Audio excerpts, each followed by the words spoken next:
Ustaz, afwan di luar tema, Ustaz pernah menerangkan salah satu kajian mengenai qada dan takdir. Yang ingin ditanyakan, jodoh itu termasuk qada ataukah takdir? Oke. Saya tidak menerangkan masalah qada, saya menerangkan masalah qadar dan takdir.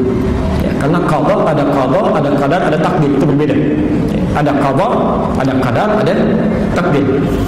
Yang saya maksudkan kemarin qadar. Qadar itu ketetapan yang telah diberikan oleh Allah sebelum kita terlahir ke muka bumi ini, ya, dan tidak bisa diintervensi, tidak akan berubah sampai kita wafat. Jadi ibu sampai nangis darah pun bikin status jutaan kali untuk merubah itu tidak akan pernah berubah. Ya, di antaranya ada dua, satu rizki, kedua ajal. Sedangkan takdir adalah ketetapan Allah yang dikukuhkan atas ikhtiar makhluk. Jadi ada usaha kita dulu, ya. Usaha baru Allah tetapkan, ya. Di antaranya ada dua juga. Satu, perbuatan kita apakah baik atau buruk itu kembali pada ikhtiar kita. Misal adzan berkumandang Allahu Akbar, manusia bisa pilih mau ikut merespon suara adzan dengan sholat, itu kadar baiknya, ya silahkan, takdir baiknya Allah tetapkan pahala, ya laha ma kasabat. Tapi kalau dia memilih yang buruk, dia hindari adzan, dia kerjakan yang lain misalnya, atau bahkan maksiat, wa 'alaiha maktasabat, Allah tetapkan, ya. Ya, supaya manusia memilih yang baik, Allah turunkan hidayah, diberikan hidayah. Quran surah 29 ayat 69. Jodoh masuk yang mana? Jodoh masuk kepada takdir, ya, bukan kadar. Dia harus usaha dulu, usaha cari. Makanya kata Nabi, tunkahul mar'atu li arba'in, ya, perempuan dinikahi lewat 4 hal. Kenapa bahasanya dinikahi? Karena perempuan cenderung menunggu laki-laki yang aktif, ya. Tapi bukan berarti perempuannya diam, tidak, menunggu dalam kebaikan. Jadi kalau ibu ingin mendapatkan misal anaknya calon yang saleh, anak perempuannya, maka perempuannya pun beramal yang saleh, ya. Rajin tahajud, salatnya yang bagus, baca Quran, dia mulai menghafal, maka Allah pun akan kirimkan orang yang baik. Itu usahanya, ya. Tapi karena laki cenderung mencari, maka sifatnya lebih aktif laki-laki, ya.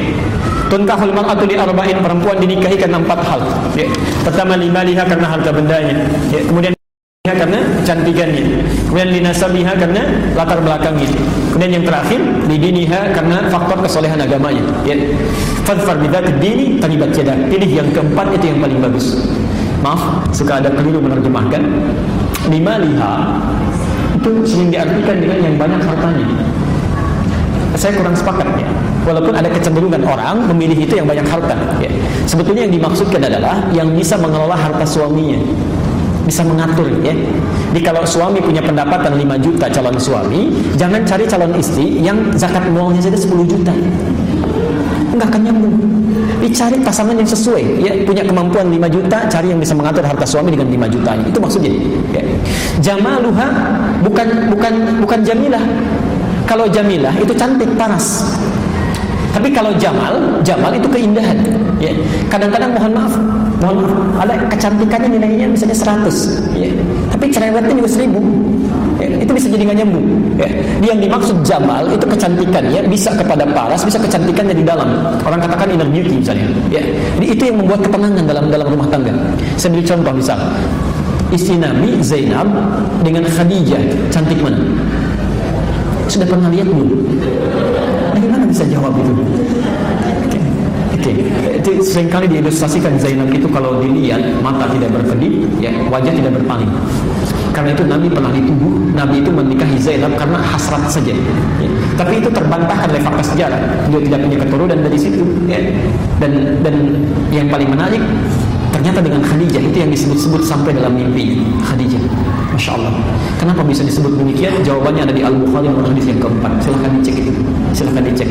Ada ibu bapak bisa bayangkan, Nabi saat sedang gelisahnya, takutnya lihat Khadijah saja itu hilang setengah kegelisahan. Dengar suara Khadijah bisa hilang seluruh kegelisahan, ya. Nanti lain waktu kita bahas apa yang dilakukan Khadijah, itu yang dipelajari. Makanya sering saya katakan, kenapa Nabi diizinkan menikahi lebih daripada 4 perempuan? Karena seluruh karakter perempuan di muka bumi ini terangkum pada istri-istrinya Rasulullah SAW. Silakan ibu pelajari, ibu akan temukan ternyata ibu mirip siapa, nanti bisa kelihatan di situ, ya. Bisa kira ke situ, ya. Jodoh itu bagian dari takdir, bukan kadar.